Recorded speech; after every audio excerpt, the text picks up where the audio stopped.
Welcome to the Salmon Runs YouTube. Enjoy the video. You start by verifying UEFI and secure boot support in firmware. This matters because legacy BIOS settings behave differently. Once confirmed, back up your files and record existing firmware choices so you can revert if needed. Next, prepare a USB installer or vendor-signed key package.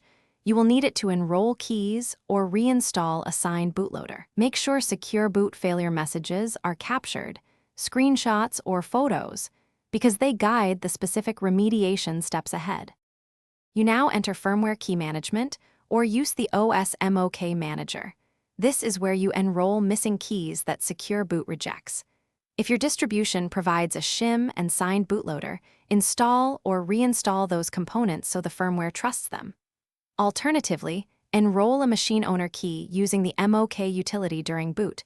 Follow prompts and confirm with your chosen password. Once done, ensure you select the signed kernel images during installation, so Secure Boot continues to validate. You finish by rebooting and watching Secure Boot status.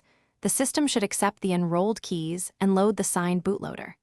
If it still reports unsupported, temporarily disable Secure Boot to verify the boot path and confirm no other integrity failures exist.